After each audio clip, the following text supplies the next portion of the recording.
धनु राशि आपका समय चक्र जिसे आप अभी तक नहीं समझ पाए, जिस पर आपका और ब्रह्मांड का भी वश नहीं होता, ऐसा समय चक्र आप अपनी शनि के साढ़े साथी के दौरान देख चुके हैं।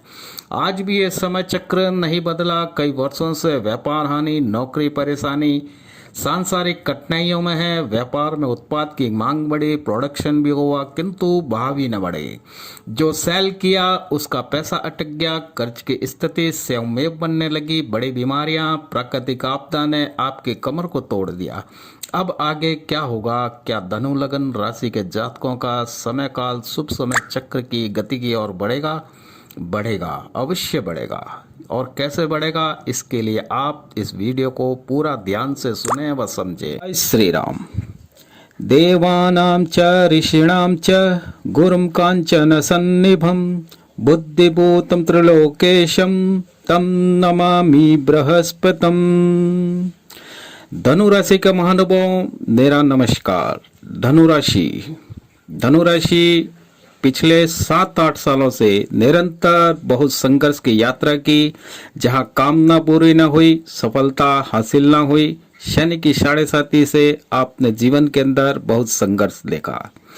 आप जनवरी 2023 से शनि की साढ़े साथी से मुक्त तो हुए। शनि आपकी कुंडली के तीसरे भाव में संघर्ष, चैलेंजिंग, पराक्रम भाव में गोचर करने की स्थिति में आ चुके हैं। एक तरफ जहां पर आपके लिए कुआं है तो दूसरी तरफ खाई वाली स्थिति पैदा हो गई है। आप कई बार ये सोचने लगते हैं कि शनि के साढ़े साथी से हम मुक्त हुए भी हैं कि नहीं हुए। इसके साथ ही गुरु चांडाल का दोष जो आपके जन्म कुंडली के चतुर्थ भाव में बना हुआ था, उससे भी आप मुक्त हो चुके हैं। तो अब समस्या क्या है? यहाँ आपका ईश्वर से भी विश्वास उठने लगा है। आपको लगा होगा कि शायद ईश्वर है ही नहीं, अब तो अन्य चमत्कारी शक्ति ही आपका कल्याण कर सके, ऐसे आपके विचार होते हैं। किंतु धनु राशि के महानुभावों, मुश्किल वक्त अब सबसे बड़ा जादूगर बनकर के बदल रहा है। अभी तक तो आपको मुश्किल समय में एक पल में आपके चाहने वालों के चेहरे पर से नकाब उतार करके पर्दाफाश कर उनकी भावना आपके प्रति क्या है ये प्रकट किया होगा। लेकिन मेरे मित्रों, अब आप निराश ना हुए। आपको सभी को बुजुर्ग ये सिखाते हैं कि समय एक सा नहीं रहता, वक्त तो बदलता रहता है। लेकिन आपने अपने पिछले 7-8 सालों में ये अनुभव अवश्य किया होगा कि वक्त बदलता नहीं, लेकिन बुरे वक्त में आपको बता दिया कि बुरे वक्त के साथ हमारे अपने भाई बहन, रिश्तेदार, चाहने वाले अवश्य बदल जाते हैं। अब चर्चा करते हैं 2024 का वर्ष आपके लिए कैसा रहेगा। धनु राशि के महानुभावों, 2024 का यह वर्ष सामान्यतः आपके लिए बेहतर सिद्ध होने वाला है। किंतु शनि ग्रह आपके जन्मांत चक्र में शुभ स्थिति में हो, यानी कि नीचस्थ ना हो, तो ये जो 2024 का वर्ष है आपके लिए बहुत ही शुभ सिद्ध होगा। शनि ग्रह आपके तीसरे भाव में गोचर कर रहे हैं। तीसरा भाव जो होता है हमारे पराक्रम का होता है। शनि यहाँ पर बैठ करके आपको अभी तक मेहनत अवश्य करवाएंगे।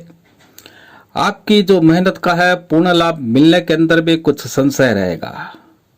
शनि यदि आपकी मूल जन्म कुंडली में अशुभ हो तो शनिकृत उपाय अवश्य करें। व शनि पाताल क्रिया, शनि निमित्त पूजन कर और एक पक्के लोहे की कील बनवा करके दक्षिण दिशा में अवश्य फेंके। शनि तृतीय पराक्रम भाव में गोचरस्थ करते हुए आपके पंचम, नवम भाव और द्वादश भाव को दृष्टि गोचर कर रहे हैं। शनि की जहां दृष्टि होती है वहां के भावफल में कमी करते हैं। यह तो आप सभी जानते होंगे कि भाग्य भाव में क्या करेंगे। परिस्थितियां लगेगी कि आपके अनुकूल बस होने वाली है, किंतु ऐसा होना कोई गारंटी नहीं होगी। आपकी प्रोफेशनल लाइफ, एजुकेशन लाइफ में शंकाएं अभी भी बरकरार है। इस समय आपको एक विशेष बात का यह ध्यान रखना होगा कि आप यदि व्यापारी वर्ग से हैं तो स्थानीय व्यापार न कर दूरस्थ स्थान से व्यापार संबंध बनाने की कोशिश करें। यदि आपका पासपोर्ट न बना हो तो एक पासपोर्ट शीघ्रता से अवश्य बनवा लें। इसके अतिरिक्त व्यापारिक हो या वित्तीय स्थिति, कोई भी परिवार से रिलेटेड सामाजिक शादी विवाह या कोई भी गतिविधि हो, उसको अधिकाधिक गुप्त रूप से रखें, उसकी चर्चाएं अधिक न करें। जितनी अधिक चर्चा करेंगे इन गतिविधियों का फल उतना ही कमजोर होगा। स्वास्थ्य की दृष्टि से ये वर्ष आपके लिए अनुकूल साबित नहीं हो सकता है। खान पान पर विशेष नियंत्रण रखें। यदि आपकी मूल जन्म कुंडली के अंतर्गत छठे व द्वादश भाव के ग्रह की महादशा चल रही है तो ये सावधानी को अधिक बरतना होगा। 1 मई 2024 के पश्चात गुरु जब आपकी चंद्र कुंडली के छठे भाव में गोचर करेंगे तो आपके वित्तीय क्षेत्र, नौकरी, राजनीति स्थिति में सुधार होगा। इस समय गुरु जो कि पिछले कुछ महीनों से अपनी अमृतमयी वर्षा के बादल आपके भाग्य भाव पर बरसने को आतुर थे, वो बादलों की अमृतमयी वर्षा से धन वर्षा करेंगे, क्योंकि छठे स्थान में गोचर करते हुए गुरु आपके दसम भाव यानी कि नौकरी, प्रोफेशन और साथ ही द्वादश भाव जो कि विदेश भाव, खर्च भाव है, और साथ ही द्वितीय भाव धन भाव को अपनी अमृतमयी दृष्टि से देखेंगे। गुरु की जहां दृष्टि होती है वहां के भाव फलों में वृद्धि करते हैं, जहां बैठते हैं वहां की हानि करते हैं। परिणाम स्वरूप छठे भाव में बैठे हैं तो छठे भाव संघर्ष, कठिनाई, कर्ज का है तो इन मामलों में मुक्ति मिलेगी। 12वें स्थान पर दृष्टि से खर्च भाव को एक्टिव करेंगे तो खर्च के लिए धन आएगा कहां से, तो ये देखिए द्वितीय भाव के ऊपर गुरु की अमृतमयी दृष्टि है। द्वितीय भाव धन का होता है तो धन आपके पास में अवश्य आएगा। छठे भाव में बैठ करके गुरु द्वितीय भाव, द्वादश भाव और दसम भाव को एक्टिव कर रहे हैं, तो यहाँ पर आपको धन की पैदावार इनकी अमृतमयी दृष्टि से अवश्य होगी। अब जो ऊपर आपको बोला है कि आप अपना पासपोर्ट बनवाएं, तो उसका कारण यह है कि 12वां स्थान दूरस्थ स्थान विदेश भाव का होता है, तो 12वें भाव को पासपोर्ट बनवा करके आप पहले से ही स्वयं एक्टिव करें। व्यापारी वर्ग से जो कि आप दूरस्थ स्थान से व्यापार से धन लाभ अवश्य करेंगे, इसके अंदर कोई शंका नहीं है। 1 मई 2024 के पश्चात आपके जीवन की प्रोफेशनल लाइफ नए अवसर मिलेंगे, जिसे आप सुलझाने में पूर्ण रूप से समर्थ होंगे। आपकी वर्षों से चल रही योजनाएं, बंद पड़ी योजनाएं, व्यापार जो कि घाटे में जा रहा था उसके अंदर अब बम्पर रूप से बदलाव होगा। आपका व्यापारिक संबंधी यात्राएं करेंगे, हो सकता है यात्रा देश के अतिरिक्त विदेश यात्रा भी हो सकती है। नौकरी पेशा वर्ग के महानुभावों की पदोन्नति, मनचाही जगह पर ट्रांसफर होगा। कोर्ट में चल रहे कोर्ट का फैसला आपके हित में होगा। इस समय आपको विशेष ध्यान ये रखना होगा कि किसी महिला से वाद विवाद न करें, अपशब्द तो कतई न बोलें, वरना आपका जो रुका हुआ धन, कहीं फंसा हुआ धन है जो आने के अच्छे योग हैं, उसके अंदर दिक्कतें पैदा हो जाएगी, क्योंकि अभी भी आपका व्यापारिक धन कई जगह पर फंसा हुआ है। कर्ज की स्थिति से अभी आप उबर नहीं पाए हैं। धनु राशि के महानुभावों से निवेदन है कि आप 2024 में शनिकृत उपाय करें। साथ ही गली मोहल्ले के कुत्तों को दूध में थोड़ा सा गुड़ मिला करके संध्या काल में अवश्य पिलावें।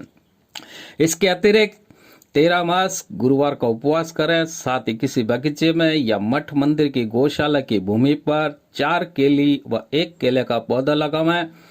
इस प्रकार लगावें, चारों दिशा में 4 केली के पौधे, इसके बीच में 1 केले का पौधा रोपें व इसकी देखभाल करें। पूजन प्रति गुरुवार अवश्य करें। शनिकृत उपाय के लिए हमारे पे लिस्ट के लिंक डिस्क्रिप्शन बॉक्स के अंदर मिलेगी, उसे देख करके आप स्वयं शनि पाताल क्रिया, लोहे की कील वाला प्रयोग कर सकते हैं। अंत में आप सभी महानुभावों के शुभ मंगल की कामना हम सदैव करते हैं। हम अपनी वाणी को विराम देने से पूर्व निवेदन करना चाहते हैं कि आप हमारे वीडियो को लाइक करें और कमेंट करें। साथ ही यदि आपने अभी तक हमारे चैनल को सब्सक्राइब न किया हो तो बंधुओं इसे सब्सक्राइब तो अवश्य कर लें। जय श्री राम।